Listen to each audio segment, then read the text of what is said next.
Yep, you read that title right. Today we're doing a Hardcore Nuzlocke with only Dittos. Is it even possible? I have no idea, but let's try anyway. This whole video was originally a joke between me and Cryognal HG, but then I decided to actually try it anyway to see if it's possible, so make sure to like, subscribe, look at these analytics, or don't. I don't know. Now for encounters, what I'm going to do is just allow ourselves to add another Ditto to our imposter army each time we find a new area, and I'll have some random Pokemon for needed HMs as well. Standard Nuzlocke and Hardcore Nuzlocke rules apply, as you can see on your screen as well as the description, and for our starter, it's a Ditto. What a surprise. And then I dispatch our rivals. I named the Ditto Untitled Ditto because, well, you know, it's Morbin time, and Ditto has the ability Imposter, allowing us to copy our enemies on switch-in, which is pretty sus. And then decide to stock up the box with excess Dittos and pick them up each time we would have got an encounter, so that in the first end fight we have 2 Dittos. Now when Ditto transforms into another Pokemon, it only has 5 PP of whatever moves the opponent has. This can be a bit limiting, and I can see this being an issue somewhere down the line. When we fight Charon before the first gym, one of our Dittos goes down to a critical hit, but by the time we fight Chili, the first gym leader, we have at least 3 Dittos at our disposal. The cool thing about Ditto in this game is that it even copies stat changes too, so Lillipups going for workups will be copied by any Ditto that comes in after. This of course could also be a negative, because if we go for a move like Sand Attack or Leer, our next Ditto that comes in will also have the same stat debuffs. We use this to our advantage against his Lillipup to just copy stat changes then knock it out. And his Pansage only has the offensive move of Incinerate, which does very little damage. Since the 5 PP thing resets when we switch each Ditto out, I was able to just switch in between a couple of different Dittos, lose all of our newfound berries because of Incinerate, and lay waste to Chili's intrepid team a lot easier than I expected. We get a few encounters along the way, get to a full party even, lose one to En's Temple in front of the second gym, then just replace it with the Ditto we can find in the Lost Lorn Forest, so now we have 6 Pokemon going into the second gym against Lenora and her normal type team. She leads with a Herdier and we both intimidate each other, but we have to rely on takedowns to do any serious damage. I don't know if I'm technically at -2 attack right now, by the way, because I got intimidated, also intimidated her Herdier, and then copied her stat changes too. I did get decent damage with a bite, just to go down to a critical hit takedown on the first turn of course. So I switch into, you guessed it, another Ditto to force out her potions with a takedown of our own. I keep going for takedowns until her Herdier is really low so I can finish it off with a bite. Last up is her Watchog, which has the move Retaliate, a move that does more damage if somebody on your team was knocked out previously, and there's really not much I can do about it since something has to die this turn, so I just let the Herdier we have in go down. This allows our next Ditto to get massive damage off with our own Retaliate after morbing, and then skillfully dodging Hypnosis to knock it out on the following turn to get our second gym badge. I also decided to add an oof counter here to honor our fallen Dittos, and it should be at 4, I fixed it to and I just accidentally put it at 3. But as long as we have a close to full party as possible at all times, I really think we can pull this off. It's going by a lot smoother than I expected so far. Oh yeah, and in case you were wondering, all of my Dittos I'm using are in fact named Untitled Ditto, and some of them are shiny too. Shiny Dittos don't transform into the shiny sprites of the target Pokemon unfortunately though, and it might be a bit confusing from this point on since they're all named the same thing. But there's a lot of encounters in Unova, and I pretty much always have at least 4 to 5, sometimes 6 or more Dittos on the team. Well, not on the team, the excess ones are in the PC of course. Like when we make it to Castellius, I didn't have to fight Berg. His battles can be a bit hard with his big bad Dwebble, followed by Pokemon Mommy itself, Levany. Yeah, you heard that right, don't gotta rewind that. And these are some really big threats. Now it's not about the size of the Pokemon in the fight, it's about the Pokemon of the fight in the size, or something like that, and our Dittos morb into his Pokemon anyway, starting off with Whirlipede that we have an honor battle with. I guess every battle is pretty much an honor battle though.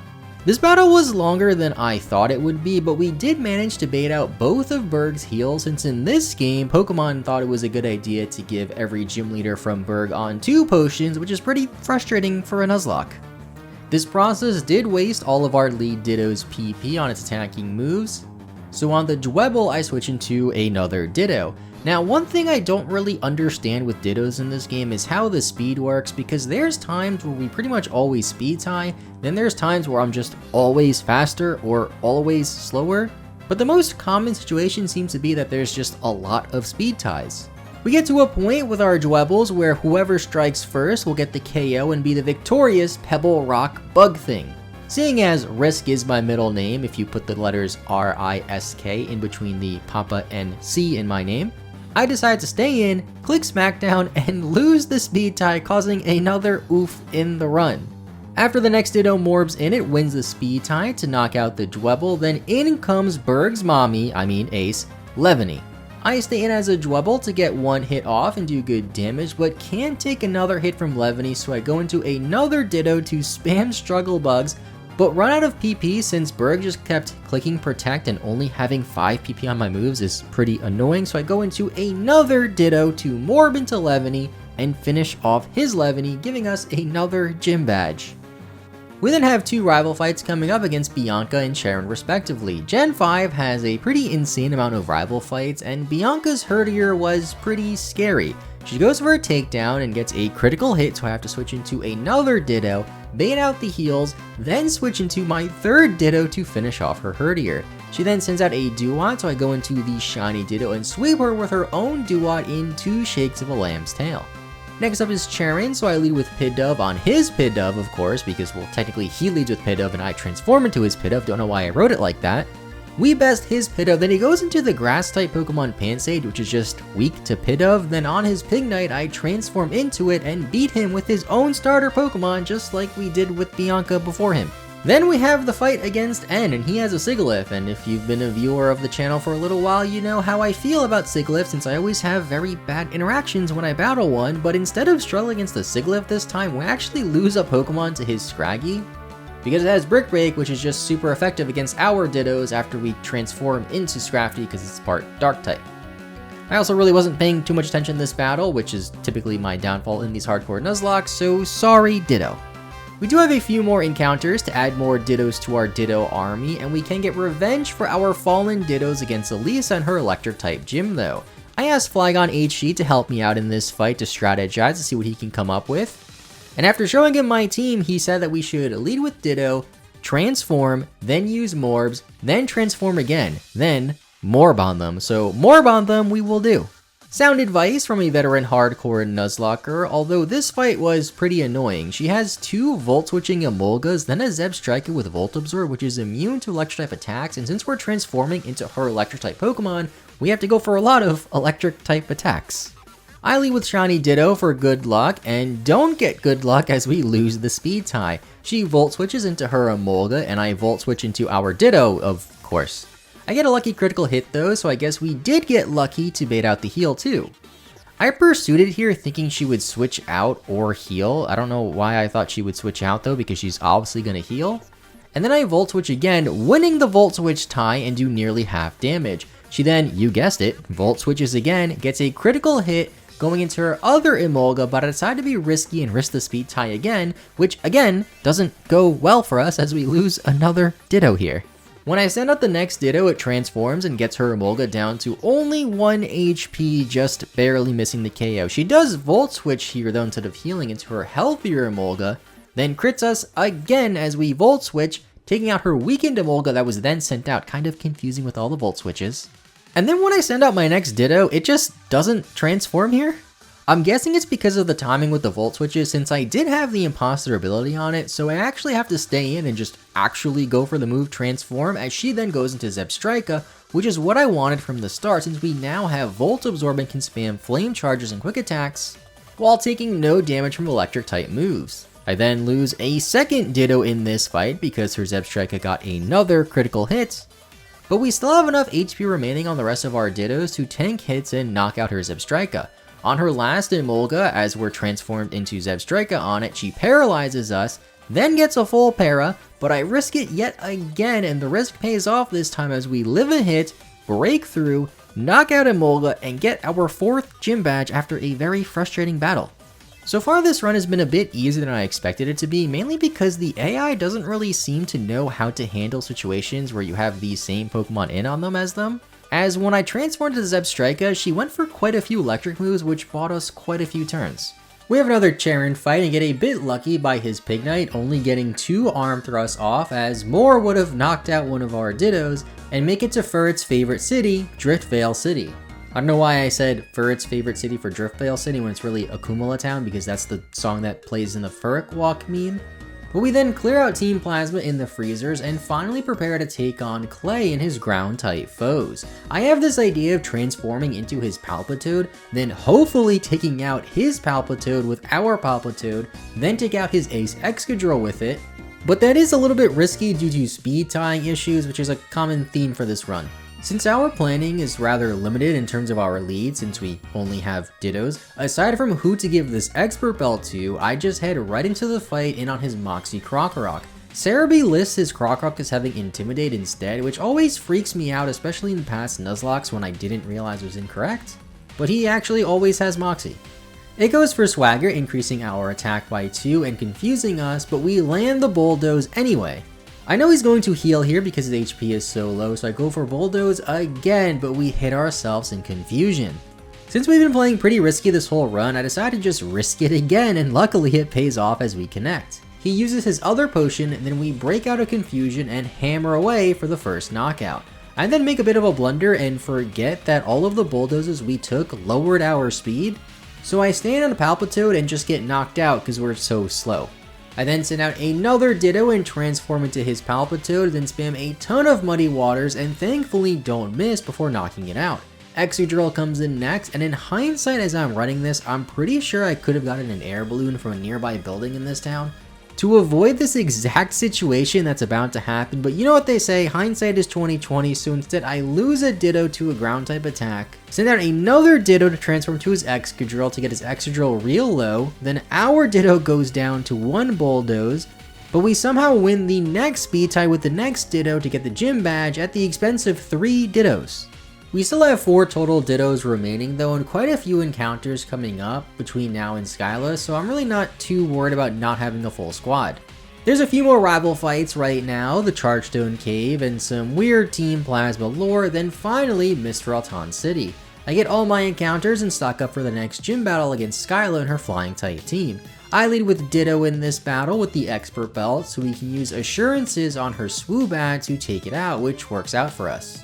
I stand on the Tranquil and get a critical hit Heart Stamp as she goes for Razor Wind, which is a 2-turn move. I switch out after it lands, take a quick attack, then knock it out with an Air Slash. She then sends out her Swanna, but still has a potion left, which worries me. She does a ton of damage with Air Slash, and flinches too, so we're forced to switch as we trade a few flight type moves back and forth. One of our Dittos end up falling here, then we skillfully dodge an Air Slash and land ours as we lay waste to Skyla's intrepid team and collect our 6th gym badge. Next up we have another rival fight against Charon. He leads with an Unpheasant and his team is mostly weak to flying, so I plan to try to sweep his team with his own Unpheasant. Unfortunately, he has Detect to PP stall our Air Slashes, so I plan on switching out right before he would have knocked out his Unpheasant, but instead we get a critical hit on the second attack and just knock it out. In comes Pignet and we only have 1 PP left on Air Slash, so I go for it and this time get a crit, one that we actually wanted, to knock out his Pignet in 1 hit. I switch on his Liepard, which is really annoying because of its Torment attack not allowing us to go for the same move 2 turns in a row. Its only offensive move, aside from Fake Out, is Assurance too. It has Hone Claws to boost its attack stat between Torment turns too, but we had to let one of our Dittos fall in order to knock it out. Then in comes the Simi Sage that does way more damage than I thought it would. I switch and it still does way more damage than I thought it would, so I had to let another Ditto go down. Then for some reason the next Ditto I send out, which is a lower level, takes the hit of Seed Bomb a lot better. I'm guessing it has better EVs in defense or something. So I damage it as much as I can before switching into another Ditto to knock it out.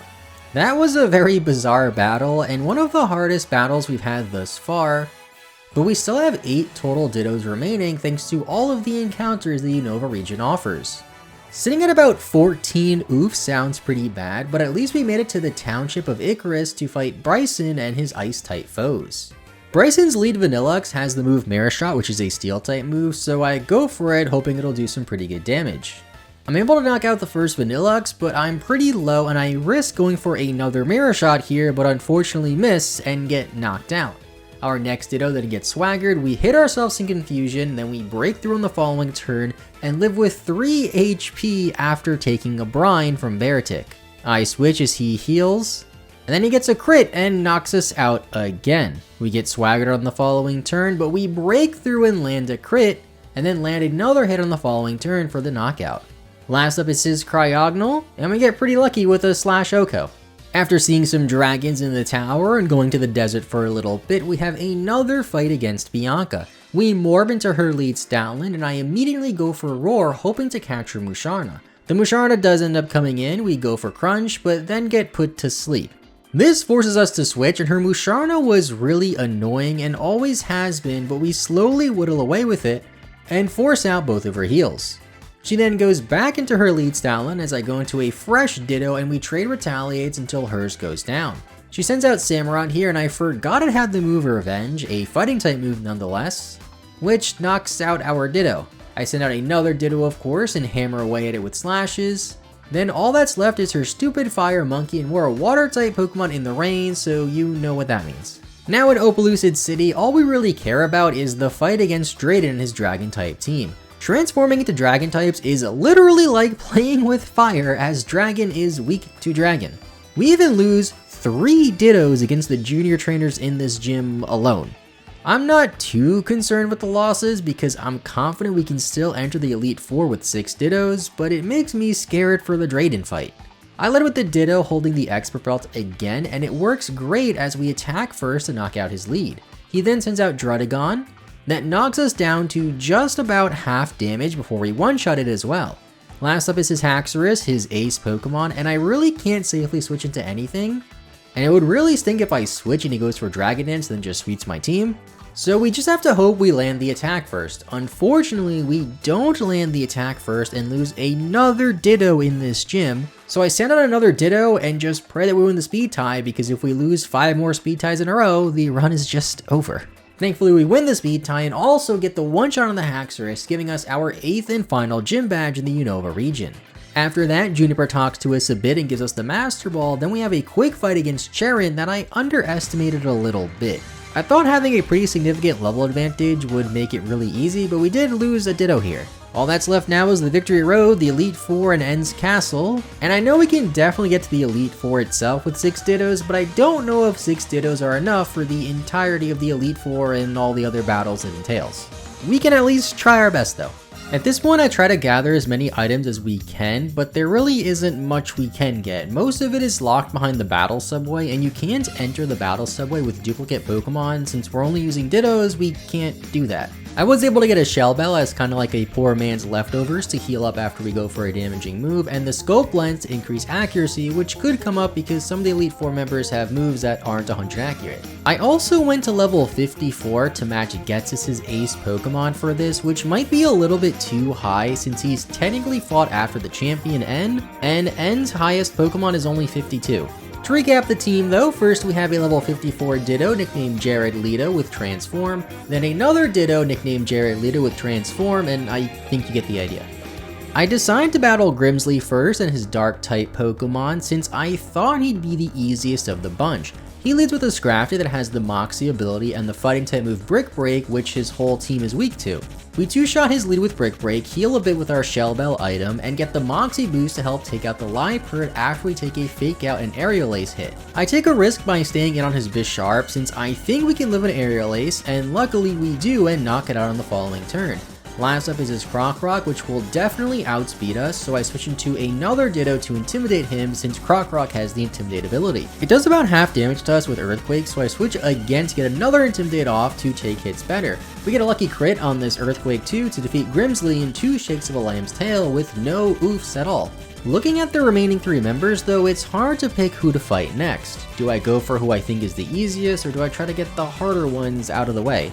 Caitlyn's Psychic-type Pokemon don't hit each other too hard except for the ones that have Shadow Ball, and the same can be said for Marshall, except his Pokemon have no super effective moves against one another, and have the move Retaliate, which is pretty scary. I decided to go for Chantel and her Ghost-type Pokemon first, since I figure that Jellicent with the Shell Bell could win it for us potentially. Her lead is a Kofagrigus, so I lead with the Ditto that has the Shell Bell and get another lucky critical hit to one-shot it.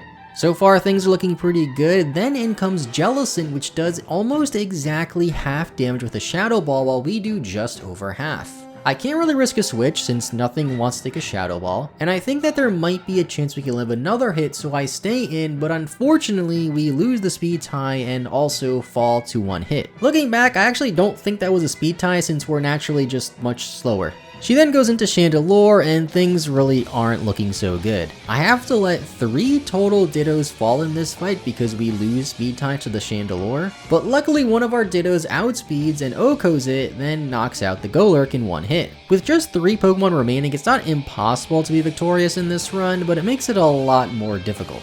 Third up, I decide to take on Marshall first since Kaylin has a Musharna, and we learn from the Bianca fight throughout the game that Musharna is very annoying to fight with a Ditto. We get some unlucky speed ties though against his lead throw, and there's really no hope.